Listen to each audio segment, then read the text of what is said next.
This is Wacky Anime What If, and this is the redo of What If Issei became Alastor. And if you're wondering, wait, this is a redo, and you didn't see the previous video, it's because, well, I didn't decide to upload it because of some stupid stuff. And I was way too tired at the moment. So, yeah, let's go ahead and go with this. Right into this. I, Wacky Anime What If, will present you with this. What if Issei became Alastor? Okay, so let's go ahead and say this. We're at Issei's dad's perspective. Issei's not born yet. Issei's dad lives in the slums ever since he was a boy. He was an orphan. And, well, he mainly just got around stealing food, apples, oranges and all that stuff. And the city he lived in was not great. It was an awful place to live in. If you caught stealing, they'd break your arms. And they just beat the shit out of you. They wouldn't take you to the police. They just beat the shit out of you. It didn't matter if you were a kid. It didn't matter if you were an adult. It didn't matter if you were an elderly. Yeah. No.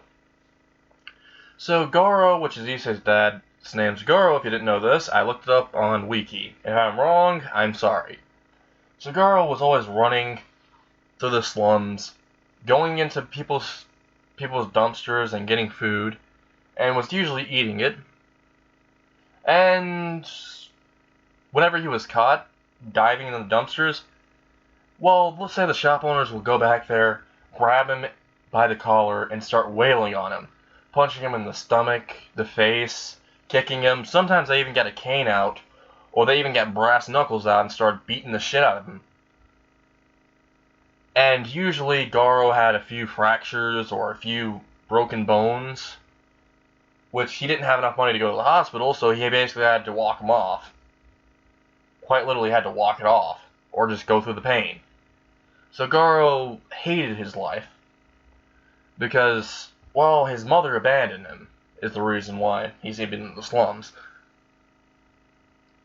His mother was actually very rich, but she didn't like how Garo was.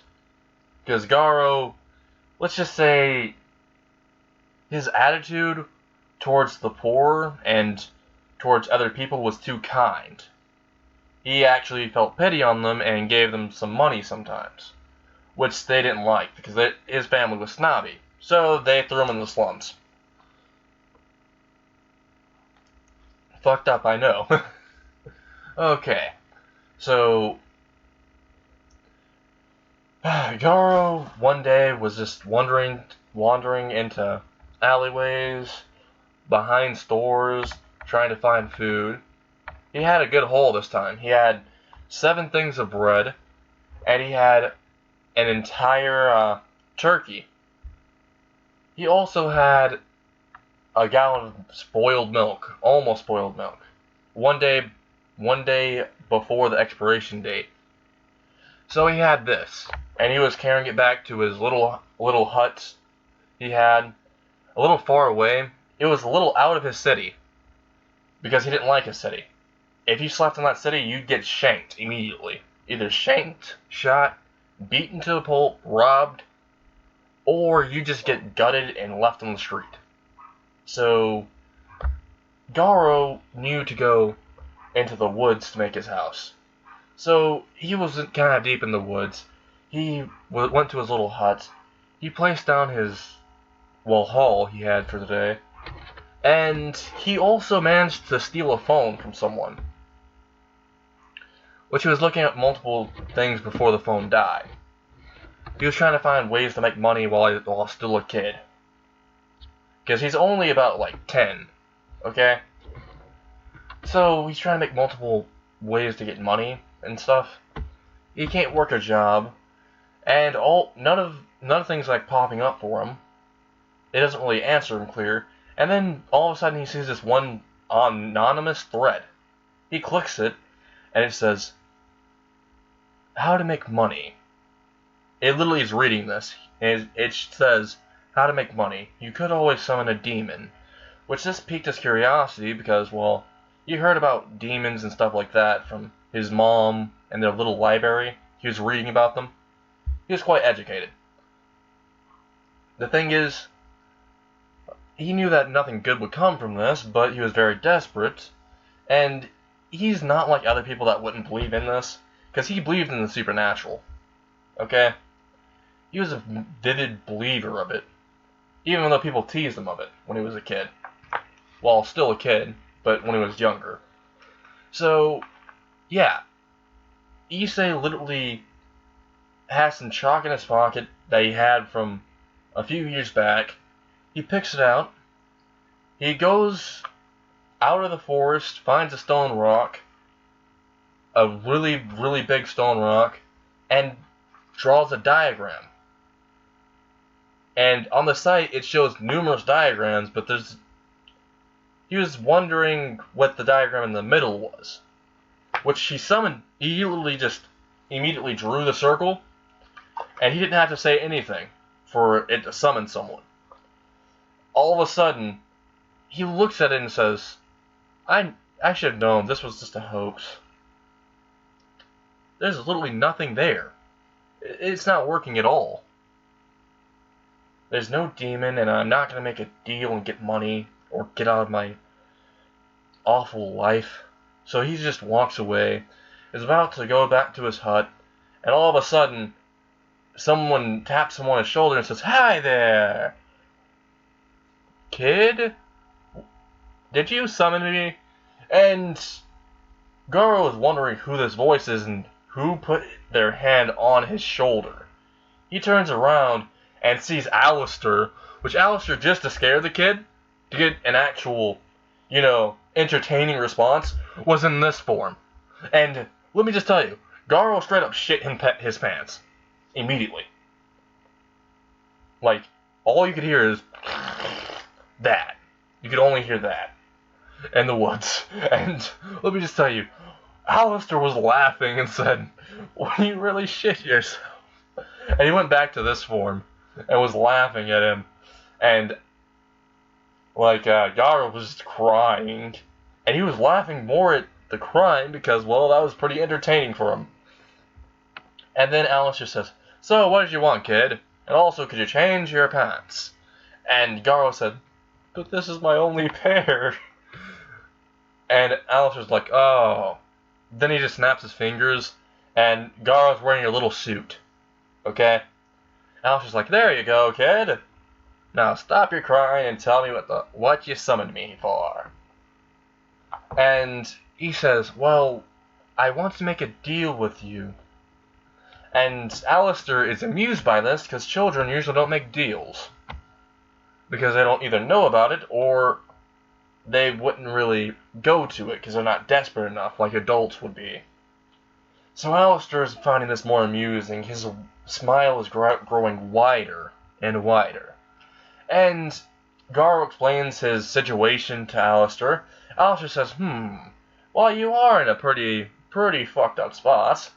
Why don't I do you this solid? I won't ask for your soul or anything, but whenever you have your first kid, I will not take his soul, but I'll do something interesting, per se the least." And Alastor had the most sinister smile, gave Garo shivers. But Garo didn't want to live his life in the slums or one day just die in a ditch somewhere and not be known or loved at all. He wanted a chance of love and all that stuff. And actually wanted to take a big bite of life. So he hesitantly took his hand out and reached it out. And Alastor did so too. Once Alastor reached his hand out to make the deal, there was this green glowing light around them. And this scared off Garo. But Alastor said, "Oh, this is just me sealing the deal. Also, if you shake my hand and agree to the deal, let's just say you can't back out of it or those consequences will be severe." And he laughs. And Garo says, "Okay." Garo extends his hand and handshakes Alastor's. And Alastor says, "Alright, kid. Let's fix your life."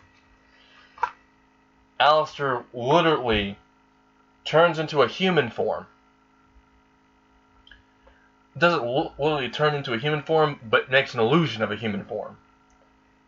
And he grabs, just grabs Garo, goes off into the city, and finds an actual, well, let's just say, he walks up towards an actual house owner. Because when he's walking through the city, he sees a house for sale. But he realizes he doesn't want to buy a house here because this is dangerous, and if the kid is born and dies, well, he doesn't get what he's promised. So he literally just teleports them to a different area, and they're teleported literally into the city of High School DxD. And literally, Alastor is like this. Alright, this is how it's gonna go. I'm going to find you parents. Parents that I may actually have done some deals with. They can keep their souls, but they'll have to look after you. Okay? And Garo nodded his head. And Alastor walks up towards a certain residence. And two people open the door. They both open the door.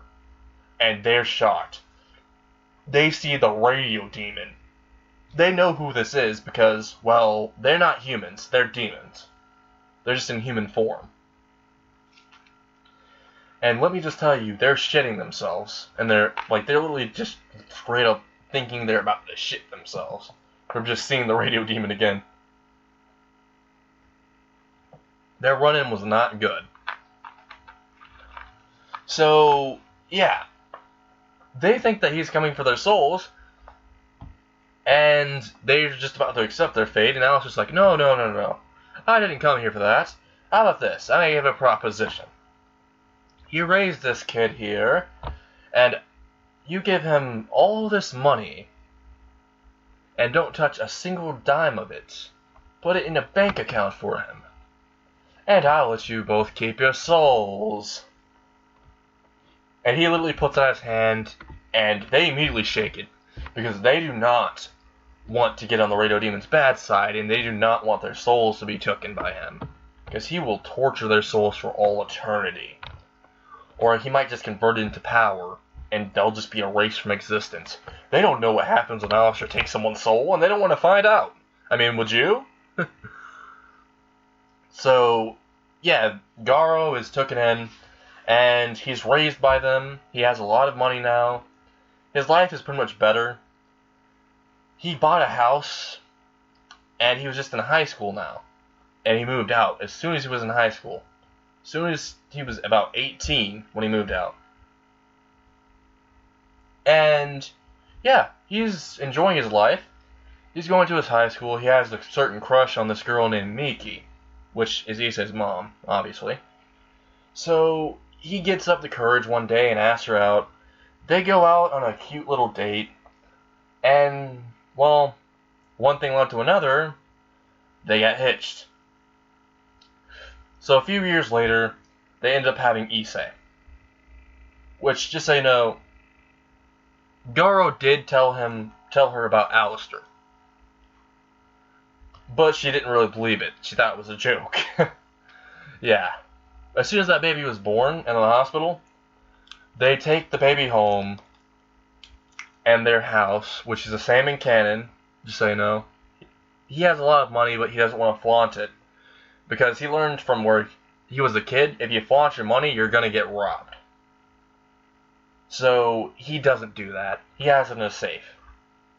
He also has a strap. He has a strap in the safe, too. In case. So, yeah.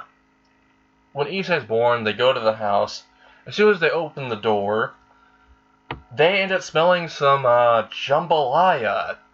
And Garo immediately knows that Alastor's somewhere nearby. Because Alastor, when he was a kid, always made him jambalaya. Which, it actually tasted very good, actually.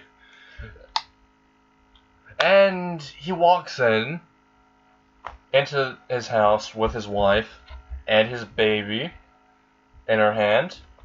And they see Alastor himself in the kitchen eating some jambalaya. And Alastor says, "Oh, Hello, little Garo. I hope you don't mind. I let myself in. After all, you have something which you agreed to me. You have something which I believe should be mine by now. And Garo said, "What do you want to do with my son first?" And literally, Miki is passed out but still standing. Because, well, let me just tell you, Alastor didn't want her to hear any of what was happening. So she immediately, as soon as she saw him, he used this form to scare the shit out of her and make her pass out. And just erased her memory after this conversation with the Garo. And, well, let's just say they came to an agreement. Alastor said, "How about this, Garo? I want to impart a piece of my consciousness into Issei.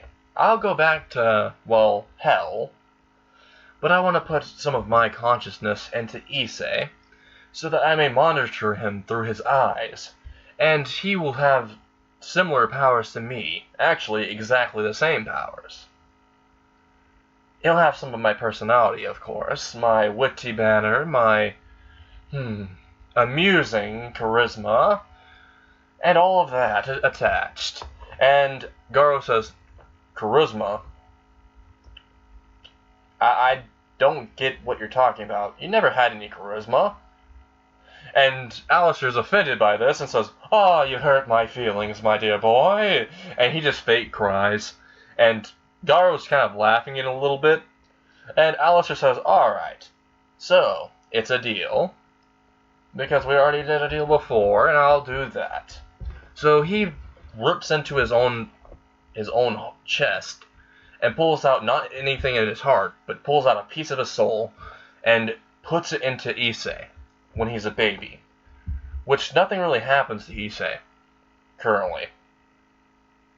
And as the years progress, Issei has the normal canon life, except he's not really a pervert. He's more of a gentleman.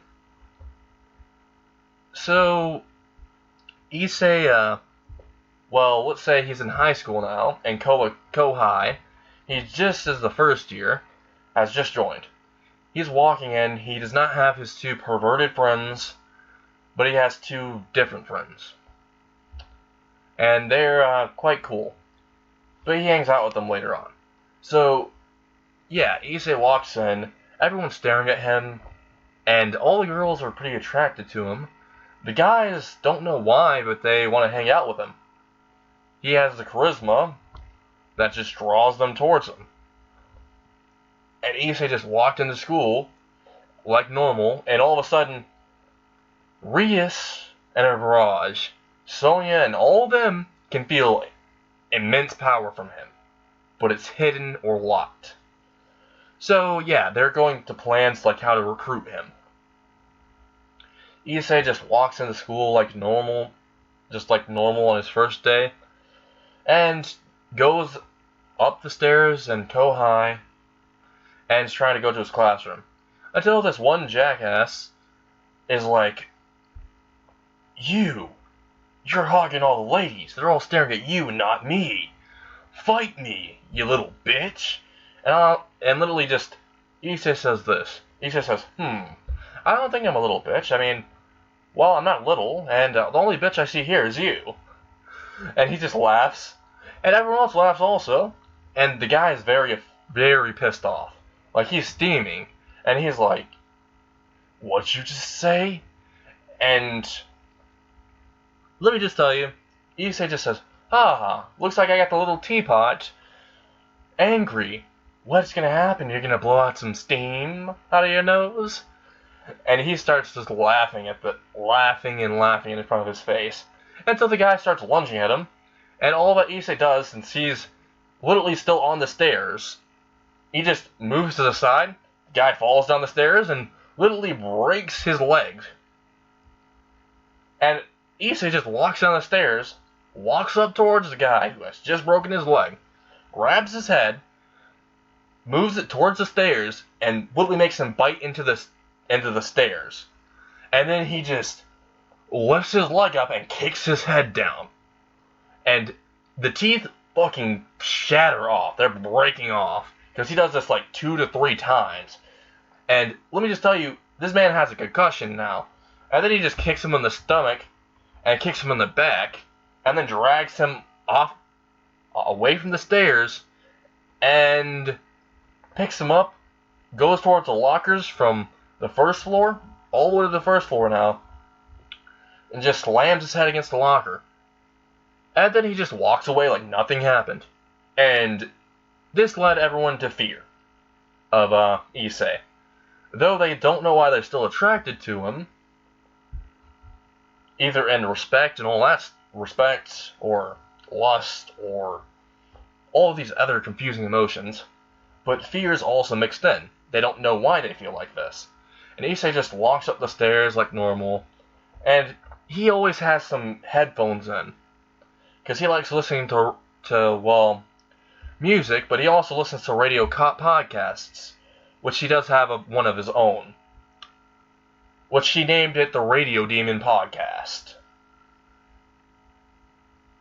And, just so you know, Alastor is a little infused with him, as you can tell.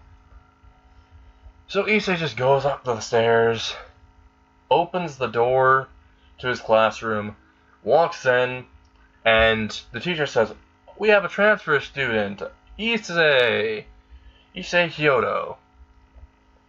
And they all look at him. The girls are fangirling, because some of them recognize him from his YouTube channel, his radio podcast. Some of them recognize him from his albums he released, because he's also a singer. And yeah,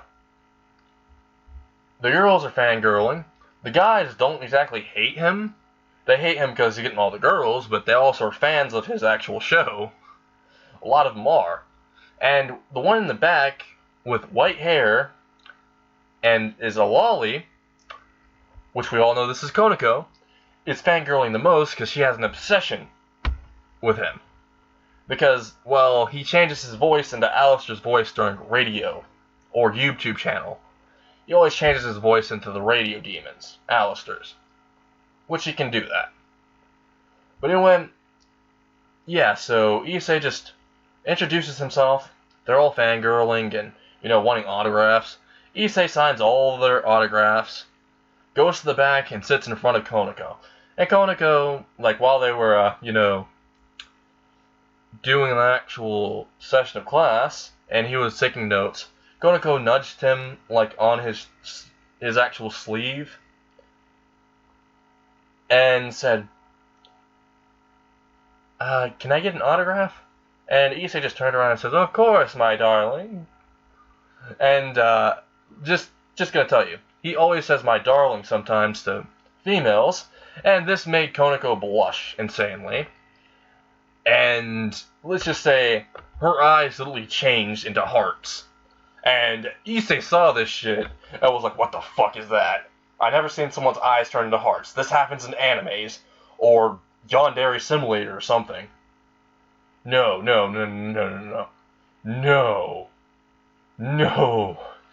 Because he's freaking out a little. Visibly has sweat bullets.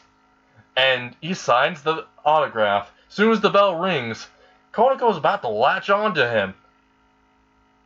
And yeah, Issei's gone. He starts fucking running down the hallway. And she starts chasing him, saying, "You can run, but you can't hide." And literally, Issei just yeets himself all the way to the cafeteria. Literally, doesn't even run anymore. He literally grabs himself by the collar with his right hand and throws himself somehow. Which literally defies the law of gravity, but he did it. And Konako was kind of confused, but was more focused on chasing him. So yeah, Konako literally lost sight of him. He goes into the cafeteria. He, sees that their cafeteria food isn't that good. So he just says, "Miss Lunch Lady." And Lunch Lady knows him from the YouTube. And she's a fan, so she just asks for an autograph. He does an autograph. And, well, Lunch Lady looks at him really weird. Just so you know, Issei is just literally just really unsettled. and just says, "Can I make the food?" And all the lunch ladies and stuff were fans. A lot of people in the school are fans. So they let him make the food. He makes jambalaya, which he starts serving it to everyone. Everyone loves it. And he says eating his jambalaya, and he's about to walk to his seat. This one guy tries to lift out his leg, to trip him. But no. Issei walks, just continues walking, and as soon as he hits into the leg literally fucking bends the sideways. It bends sideways, completely breaking. The guy is screaming in agony. And Issei just walks away, avoiding him. And he's thinking about, I was going to sit over here, but I don't want to deal with screaming people that try to trip me. So I guess I'll go to the roof. So he turns around, goes to the roof, is all the way at the roof by now, starts eating, and he has a shivering sensation. He's like, what is this in my body? I feel like someone's watching me. And it's very disturbing. All of a sudden he hears breathing. And the breathing is very close. He's like, I'm kind of odded out. What's happening exactly? Then he looks behind him, and just so you know, Konako, when you enter, Konako is literally right behind him, pouncing on his back, and held onto his back, and Issei's like, no, it's the yandere lolly. And Issei's just trying to grab Konako off of his back. Konako's just latched on, and is literally sniffing him, and he's weirded out. So he just literally slips out of his jacket and says, nope, gotta go. And he finishes his jambalaya. He's eating jambalaya while running now. He's running down the stairs, and Konako doesn't even go after him. Just starts smelling the jacket and takes the jacket with her. And Issei has ran away. The wild Issei has ran away. Konako literally is starting to chase after Issei because, well, she has the jacket, but she wants him. So Issei is running all the way out of the school because, well, class and school's already over. So, well, Issei was running all the way out of the school. Rias is trying to stop him, but let's just say Konako's chasing after him, and yeah, Issei just doesn't really want to talk to anyone right now. So he's still running. He runs past Rias, and Rias is wondering what happens. Konako's still chasing him, and Konako pulls out a Pokeball in her pocket. She's a Pokemon fan. She pulls it out, and she throws it at Issei, and it hits the back of his head. And he grabs it, and says, bitch, did you just throw a Pokeball at me? And she's like, I did. I thought it would actually work. And then Issei's like, you stupid, and just throws it back. And once it hits Konako, somehow it works. And she's like caught in the Pokeball. Because Konako didn't know this, but that Pokeball, let me just go ahead and tell you this. That Pokeball was a sacred gear that was independent, and it was on its own. She didn't know this, and Konako was caught in the Pokeball. And then it just, captured her. And Issei's just running. And he's running all the way home. And, yeah, right when he runs home, goes up the stairs, says hi to the mom and dad, just runs up the stairs and says, I'm gonna go to bed, don't bother me, closes the door, literally slides in front of the door and says, oh my god, I almost got captured by a yandere lolly. And he's like, wait. One thing, wait. When I threw that Pokeball, did that actually work? And he's confused about this now, because he didn't have time to process that. So he's thinking about how the fuck that worked. And he feels something appear in his pocket, and he's like, wait, what's in my pocket? He literally picks out of his pocket, and he sees a Pokeball. And it's the same one he threw. And he's like, what the fuck? And Issei literally just, it thinks it's a hallucination, puts it right beside him on his desk, and just goes to sleep. Literally just goes to sleep. Just ignores it. And I'm going to end it here, okay? So, yeah. The end announcement on this episode, well, this actual series, is later on I might make a Patreon, just because. And if you feel like you want to support my channel more, then go for it. I don't care if you really do or don't. I'm just doing this for entertainment. But anyway, also, if you one person suggested a certain what if, and I'm going to do that what if later on, but I'm trying to figure out how to piece it together, like the storyline. Okay? So, I might have said I might have done it like yesterday, but no, I wasn't able to do it yesterday. I'm sorry about that if you're like watching this video, but it's going to take me a while to figure out how to implement it. Okay, so goodbye, and I hope you all enjoyed the video.